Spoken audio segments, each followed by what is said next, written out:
Il est là en tant que syndicaliste, bien évidemment. Oulanga Nayamba, on va parler de cette pétition, mais beaucoup de choses par rapport à votre métier aujourd'hui.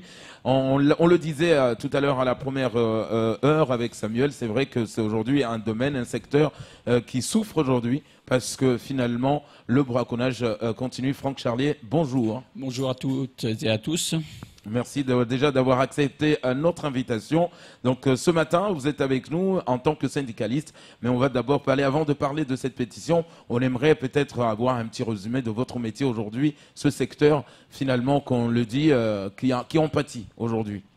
Effectivement, donc moi je suis fonctionnaire de l'État, je travaille à la Brigade Nature de Mayotte. C'est l'appellation historique qui correspond actuellement à l'Agence française pour la biodiversité, qui est une structure étatique, un établissement public de l'État, qui a vocation à faire entre autres de la police de l'environnement.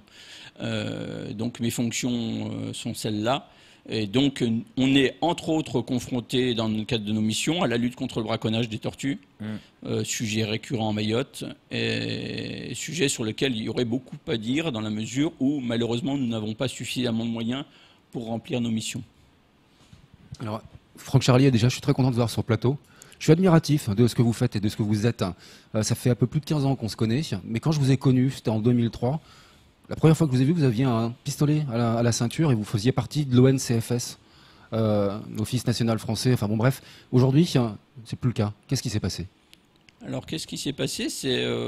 Alors, l'Office national de la chasse et de la faune sauvage, c'est un établissement public de l'État également, qui travaille, lui, plus sur les thématiques terrestres, biodiversité terrestre, je vais dire.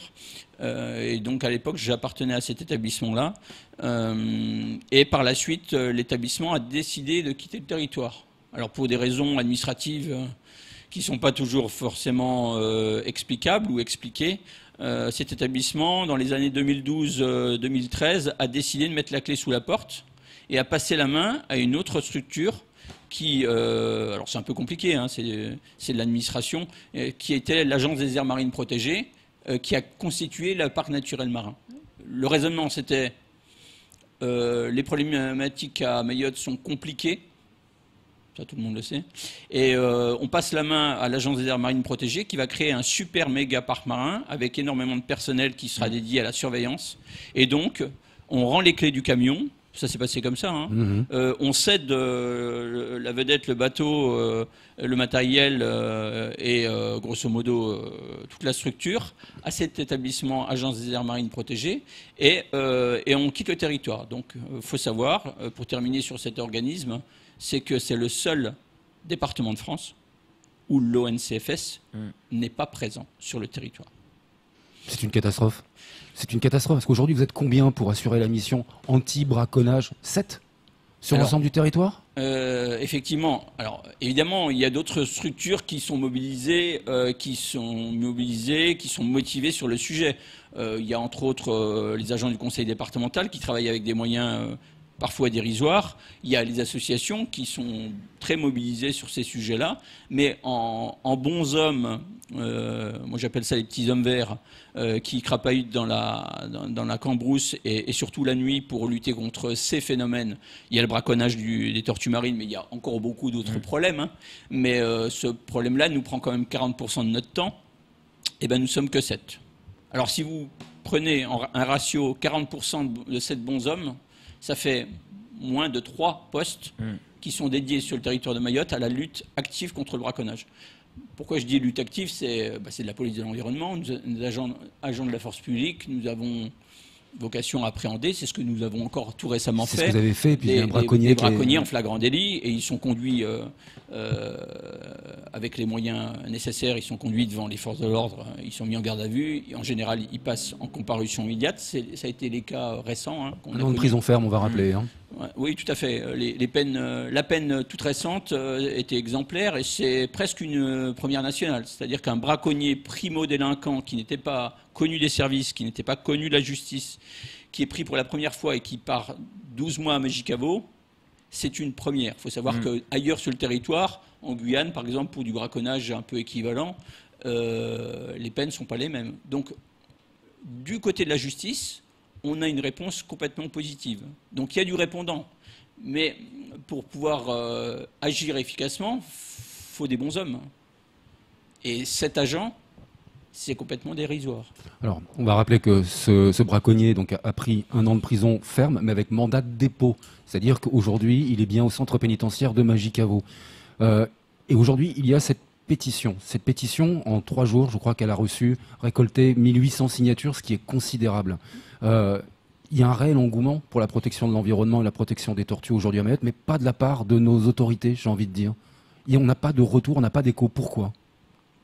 Ça, c'est assez difficile à dire. Ma position en tant que syndicaliste, je le répète, c'est que l'environnement, c'est la mode, c'est beau, c'est bien. Tout le monde décline ses priorités environnementales, les services quels qu'ils soient.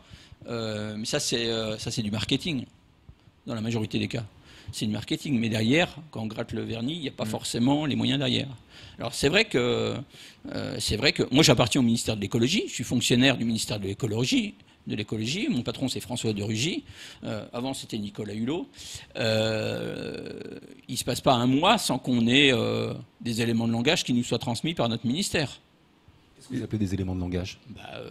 Votre boulot, vous devez être des militants, vous devez être acteurs majeurs sur la protection de l'environnement, la protection de la biodiversité, puisque notre appellation, notre établissement public actuellement, c'est Agence française pour la biodiversité.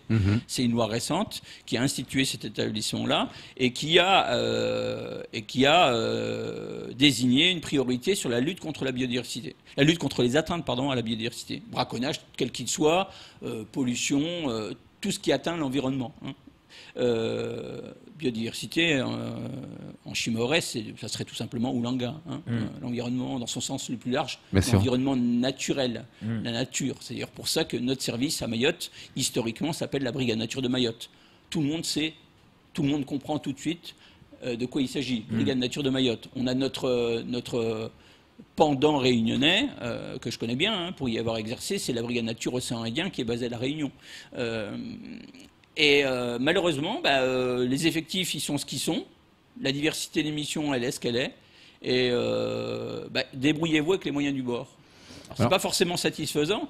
Alors, un fonctionnaire de l'État, il a son obligation de réserve. Il doit dire merci, chef, bien, chef, on travaille avec les moyens du bord. Moi, ça fait déjà un certain temps, puisque Mayotte. Vous connaissez bien, oui. J'y suis depuis un certain temps. Je suis syndicaliste par ailleurs, d'un syndicat militant, qui est un syndicat qui syndique des gens du ministère de l'écologie sur ces métiers-là. Et on a décidé, mon secrétaire général, Patrice Saint-Léger, a décidé sur ma proposition de soutenir cette démarche. On soutient très fort cette démarche.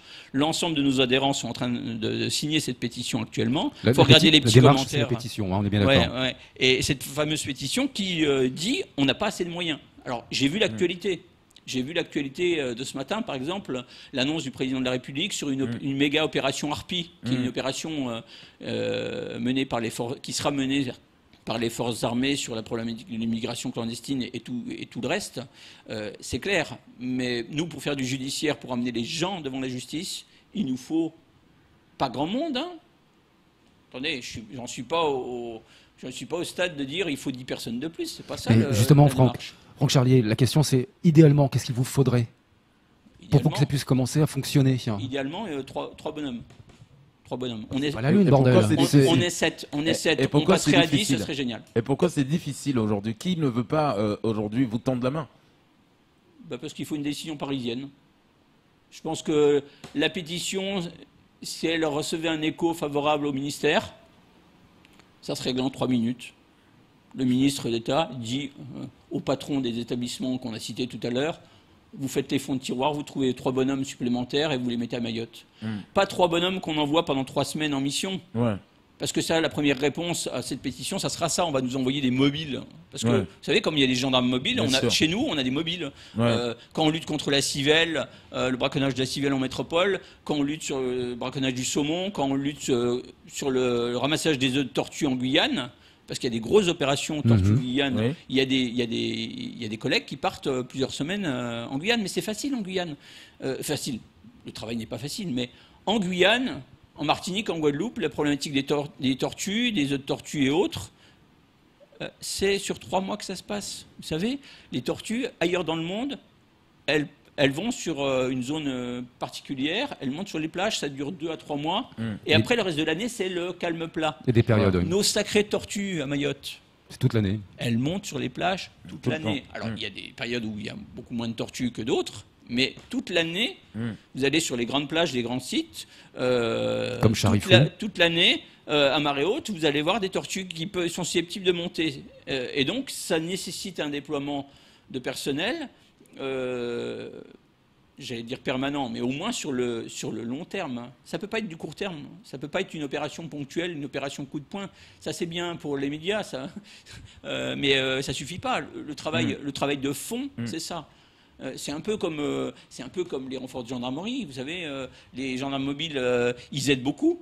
Mais les gendarmes mobiles, dans la majorité des cas, ne font pas de judiciaire. Non. Bien sûr. Ils ne font pas de judiciaire. Et donc, nous, en fait, il faut... Parce que nous sommes inspecteurs de l'environnement, nous avons maintenant des capacités d'enquête. Hein. Nous menons des enquêtes. Il nous faut une capacité judiciaire. Il nous faut une capacité de gens qui connaissent bien le territoire pour essayer d'appréhender, pour tenter d'appréhender ces gens qui tuent les tortues pour les vendre, pour vendre la viande. Parce que c'est ça le problème. Alors, justement, j'ai une question. J'ai évoqué le cas tout à l'heure avec Camar en ouverture d'antenne. Les braconniers, oui, c'est une chose, mais je ne vois pas les consommateurs condamnés. Il me semble que les braconniers n'existent pas s'il n'y a pas de consommateurs. Oui. Et pourtant, les consommateurs, ce serait bien peut-être de les choper un jour ou l'autre. C'est possible ou pas? Alors c'est possible, ça a déjà été fait par le passé. Hein. J'ai souvenance d'un procureur de la République qui, il y a pas mal d'années, nous avait convoqués en nous disant « Bon les gars, vous attrapez des braconniers, c'est bien. C'est du bon boulot, mais maintenant il faut passer à la vitesse supérieure.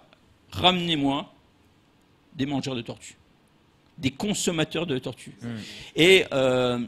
Et lorsque c'était passé dans vos colonnes, je crois à l'époque, mais ça remonte à presque 10 ans, hein, Oui, tout à fait. quand c'est arrivé 2-3 personnes qui avaient été pris la main dans le sac, hein, la viande de tortue dans la casserole, hein, les gens s'exclamaient en disant on ne comprend pas.